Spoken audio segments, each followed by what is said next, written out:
Welcome back. So President Muhammadu Buhari and Vice President Yemi Osinbajo, they're about 3 days into their second term. Absolutely. Okay, and so, but the first 4 years have been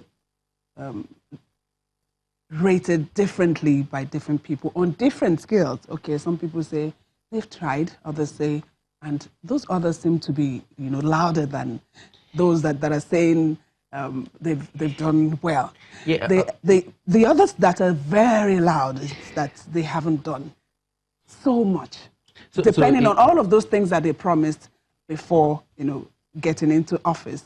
But a lot more Nigerians are looking at how this second term of President Muhammadu Buhari and his team will pay the country in terms of, economic improvement, the insecurity issues being tackled, and of course the fight against corruption. So we have in the house this morning two gentlemen, two lawyers. We have Chima Naji, a legal practitioner, is on my left this morning. Yes. Thank you for joining us. Good morning. We also have another legal practitioner, Mr. John Oluyede. Thank you for being here. Thank you very much. And from our Abuja studios, we have Norua Edokbolo, is a development analyst. Thank you for being here. So let me start with Mr. Oluyede. You've heard, I'm sure you've heard how people have talked about the first term of President Muhammadu Buhari. What's your own assessment so that we can now set the agenda for the second term? Well, I'm a Nigerian just like you and everybody out there. I personally feel that the government in the first term, Buhari's government didn't deliver as promised. And the good thing is that there's another opportunity for them, for the government, to now pay Nigerians back the way they deserve. I mean, we appreciate the fact that throughout the first term, there was always this blame game. It's been so rotten, 16 years of corruption and all that, given. But now, 4 years have gone, and we have another 4 years of opportunity for them and us to relate properly. There is no room for blaming anybody anymore. The foundations have been laid, fiscal policies and all that. And so, yes, we can assess. It's so easy. Anybody can tell you that, oh, you can stand where you are and say things have been so bad. I personally know that interacting with Nigerians, things have been so bad. Very few of us can say, look, things have not been bad on an individual level. You keep working, you keep making your money. But if you are safe, if you are happy, if you are rich, and you are not secure, you don't feel comfortable with what you see going on around you, you can very well say, look, things are just not right. So It's not been too good, but there's another opportunity for 4 years to make amends. Okay, Mr. Naji, he has said the administration didn't deliver in the first term. What improvement did you see at all, if there's any? Improvement in the past 4 years over what it used to be? Yes. Well, if Oloide has captured it that the government didn't do well, and it means that there couldn't have been much improvement, because if you have set to travel from here to Enugu and you are still found in Shagamu, where the previous vehicle got stuck, I don't think you are likely to get to Benin. That means you have not achieved. You see, what we are talking about is that a government set an agenda for itself. Nigerians didn't set it. You set an exam for yourself and you failed. So what will it be if the teacher really came to set it for you, either based on what you have been taught or on the syllabus generally? I believe that in spite of all the excuses that have been adduced to rationalize this grotesque failure, I must say, very grotesque, Nigerians have bent so backward to tolerate and accommodate the government that had just finished its tenure, is it 3 days ago or whatever? And we are now having waist pain. So the government that is now in, incidentally by the same leader should begin first to address the issue of the waist pain caused by the 4 years of misgovernance before you bring people back to the level where they could sit on this chair like this and without groaning. So that is perhaps what you want us to begin to look at in our only two ways. Okay. All right, so we have a development analyst in our Abuja studio, Mr. Norua Edopolo. You heard what our guests here have had to say about this administration and its performance in the last 4 years. No matter what your own misgivings or observations are, where do you think they should start from? What's the low-hanging fruit? Thank you very much. I think that the one place where everybody seems to be in agreement as to what the government should deal with first is in the area of security. It has become so bad, so bad. And when you bear in mind that that is the one thing that our president is supposed to be an expert at, so I think that he should focus on security, the security of lives and property all across the nation. That is an area that should be addressed, and it should be addressed urgently. I don't know what it is that has to be done, but listening to those who are experts in this area, I hear things like, do we need to, add more personnel? Do we need to equip, our security forces the more? Do we need to form a new force that would be like a buffer between the police and the military? Clearly, for me, security is more than just changing the head. I mean, you see what has happened with the police. The new IG evidently has lost some weight. But beyond that, I doubt if he can do much without more men, more weapons, and more, tools. So security is an area where the government really needs to look at. I mean, I was to ask a friend of mine to come from Osogbo to come and see me in Lagos. And I said to him, please don't come, because I'm not sure if you can make it safely from Osogbo to Lagos and back. That's how bad it is. So I think that we need to address security. For me, that's the top on the agenda. Thank you.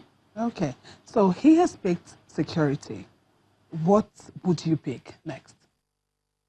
I'll pick massive job creation. I've had an opportunity, which is related to security.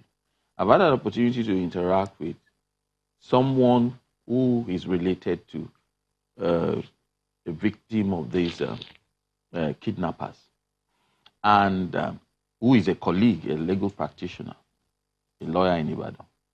And the kidnappers who were described as Fulanis, they are not the typical Fulanis, the ones who actually are cattle rearers. According to what I heard, these are Fulanis who are educated, sophisticated, who speak good English, and they were with sophisticated weapons. That's around Ife, Ipetumodu area. And that in the course of interacting with them, they were very categorical. That one of them said, I just lost my job. And that for as long as we cannot be comfortable, we'll make this place uncomfortable for you people. There are a lot of youths out there who have gone to school. It's just like you have a student studying medicine. He's gone up to part 4 or part 5, and he was chucked out of school. He couldn't make it finally. He comes out, he has some ideas of medicine. He decides to get involved in maybe dilation and curettage alone. Okay. And then he starts killing people. Okay. So you continue your thoughts after this quick break. We'll be back in a moment. Welcome back. So, Mr. Loyede, you were trying to round off your thoughts on job creation. Yes. You have quite a number of youths out there who have been educated, they've gone to universities and other higher institutions. They have nothing to do. Because of their education, a lot of them are becoming very sophisticated criminals. People who can outthink you. They can outthink the people, those we have in the police, even in the army. They don't carry weapons that are very mundane. They carry sophisticated weapons that are very modern, that even our security men do not have. So when you have a situation where Our institutions are churning out graduates, and they are not engaged in any meaningful activity. Of course, the devil finds work for the idle hands. These are the kind of people who are now turning to criminality. And that is why they are not, I mean, for instance, one of the things that this victim said was that they know that once they pick you from the roadside, they walk you up. They operate where there are very high grounds. They take you up to the higher ground when the farmers are still working on their farmlands during the daytime, so that they can have a view of whoever is coming. And then network and all those things you can't pick. In the evening time, they bring them back down. It takes a man who knows his job. It's a business. It's not just criminality for the sake of, oh, this. They have read the police, they know, they have people in there. So you need to engage these young ones, not necessarily because government is the sole provider of job opportunities, but you keep on saying you want you want to ban importation. What other things are there for us to eat? So you engage these people, farming and all those things, make it very attractive for them, and then maybe we'll have a change. Okay, Mr. Naji, you know, there's been that discussion and talks around federalism or restructuring. That is what will help Nigeria. What's your take on this, and how do you think any of this will move Nigeria forward? Well, for the risk of sounding repetitive, those who know me know where I stand on the issue of governance. Even it is in the nature of man. Federalism is in the nature of man. You can be doing this hand like this while this one is sitting here, isn't it? You can be shaking this leg while the other one is doing his own thing. The two can be doing two different things, but there is a central control called the brain. So God even has provided the structure for federalism. You do things at your own pace, within the circumstance of your own operation, but you look at the example of those ones that are doing better to see how you can improve or catch up. That is what everybody is talking about. Now, if you lump everybody together, for example, in a family, you have do-wells, never do-wells, and those who will never want to even be classified in any group. But those ones are interested in destruction. So the do-wells will be working very hard to the envy and then the jealousy when it degenerates of those who didn't even make attempt. And what they want is to either kill them, destroy them, and so on and so on. So if you find a way of separating as parents, rather than saying, your elder brother has not gone to the university, therefore being the younger one, you have to stay and wait. And that one is not ready to go to the university. Or this your elder sister has not gotten married, you have to wait. Then you are producing people that will not make progress in your lifetime. So what we are saying is governance should be in a multi-ethnic group, just like this hand is different from the leg. And God said this leg can be moving at the same time the hands are still. Or your hands can be doing something while your legs are. They are similar and they have functions to perform in an integrative manner. It produces the man. So for a whole country, federalism, not the way we practice it now, because this is unitarism. If you practice federalism, the man in Kogi State as a state may decide that it is free education that he wants to give its citizens, because this education will be centered on the subject matter perhaps of agriculture. So they become the best agri-scientists the world would ever know about. So everybody will come in there to get consultation on that area. But what we have now is neither nor, according to Zebrodaya. We are neither here nor there. So in essence, just to also tap in on the issue of what I think we should be focusing on. I subscribe to the issue of job because that keeps the hands busy, make the brain stimulated, and then you don't have more time again to think, because life is exclusionary. If you are involved in drinking tea, it's not possible that you'll be drinking beer at the same time, the same amount. Once one is engaged, the other ones are excluded. Then education. For you to get jobs, meaningful jobs, you must be thoroughly educated and engaged. From a particular period, education is a gamut, from pedagogy to andragogy, so that you have people at the youth Then at the young age, childhood, young age, youth, adult age, and so on and so forth. Then you have health. We don't have healthy people. Many people walking the streets are not healthy. Either mental problem, or they are being consumed by cancer, or being consumed by one internal medical condition or the other, such that if you touch them, you have a murder case in your hand. And they will be the first to talk down at you. So we need to reorganize the society, and it is governance that will lead us to that place. And this structure is what we are talking about. The structure of governance must mandatorily change. If you want to carry water, the structure of the container is very important. If you put it in a bucket, it might be easy to carry, but if you are pouring water in a basket, tell me how you are going to carry it. Okay, let's go to Mr. Edokpolo in Abuja. He's talked about reorganization. So where should we start from, and how soon should they start? Because remember the last time before the ministers were, put together, it took about 6 months or so. So where should we start from? I would have thought that this time around, the president will be more forthcoming, particularly as in his last interview, he had said that those who had said he was slow will be surprised. So, it's early days yet, no doubt, but one would have thought that by now he would have taken some steps to reassure us that things will be different than the last time. I just want to, before I come to this matter of reorganization, I want to just say a word or two about the issue of creating sustainable employment for the people. Now, what is happening to us is that people are responding to the seeming hopelessness because there are no jobs. On the one hand, you have extreme criminality. On the other hand, you find, which is supposedly strange to us, people just commit suicide. So government really must recognize that we are facing an emergency, and that they must really address the issue of economic empowerment of the people. And one of the ways that I would want to suggest that this can be done is that government should focus on small businesses, equip them with business management skills, give them access to single-digit loans. If possible, create incubation centers, in all local governments, and hubs, so that they can go in there, share resources. Because, like has been said, once people are gainfully employed, even the kidnappers themselves are not in the safest profession, in quote.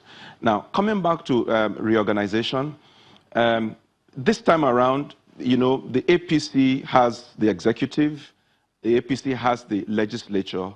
They should be able to work together to reorganize Nigeria. And in doing so, I'd like to repeat this, that our national ethos, what is the value system of Nigeria? Where are we going? Who are we? Until we address these issues, whatever we're trying to do, there will be no basis. The gentleman there spoke about the brain. In this context, and for all you care, our national anthem, the coat of arms, our national flag, these three symbols, if you were to interrogate what they represent, easily we can pick from there what Nigeria should stand for. Now, the battle against corruption will not be successful until you have all Nigerians on board. You cannot have all Nigerians on board until there is a central value system, something that is driving us. So I would want the president to tell us, his dream for Nigeria, the Nigerian dream. I mean, if you went and did a sample, you would get as varied answers as the number of people you will speak to regarding what do we stand for as Nigeria. When you just talk about fighting corruption is a soulless initiative. There must be something bigger. Beyond fighting corruption, what are we looking for? We want to build a nation where, there is equity, there is fairness, there is justice. Then fighting corruption becomes something that the people will be willing to join you to fight. But if they sense that in your fight against corruption, it's not equitable, it's not being done fairly. There are, somebody said in Nigeria, 2 + 2 has different answers depending on your religion, your tribe, how much money you have, etc., etc. Until we come to a place where 2 + 2 is 4, in Katsina, it's 4 in Delta, it's 4 in Abuja, it's 4 in Osogbo, we haven't started. So I'm suggesting that the government should, because they have all that it takes. You have the parliament, you have the executive. Now you've removed, the person that you thought was an issue for you in the judiciary. You have the military. So, you have, a strong presence in the fourth estate. So you really have everything going for you. So it would be nice if this government can articulate a clear vision for our country, and then you would then see the people getting on board to make that vision become a reality. So I think that there should be a closer, work between the executive and the parliament, so that the right laws can be enacted, and then they can also lead by example. If this is done, then I want to believe that we will begin to, it's a long journey, but at least we will be on the right path. Thank you. Come to Mr. John Olede on this.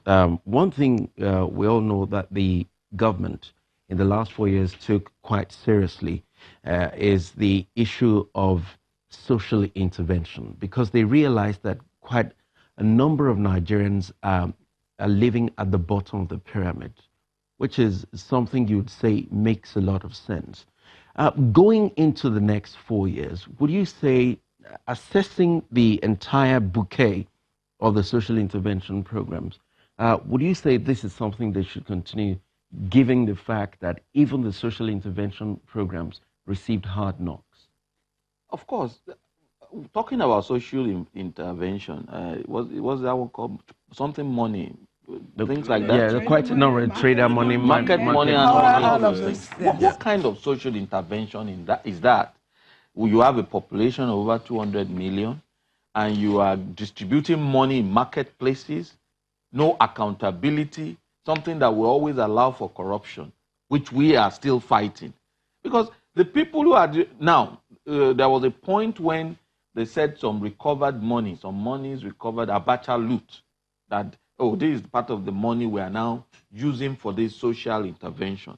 And we say, okay, how do you pick the people you are giving these monies to? Considering there was a lot the of... understanding is that they use the existing market structures to support the... Do I have an idea of what the existing market structures are? Do you have the idea? Who knows these market structures? The kind of markets we have in this country, there are no structures. There are no structures. They are not supermarkets. You have markets in places that you and I have never visited. So first of all, accountability. When you say social intervention, we went to this particular market and we gave 10 million naira.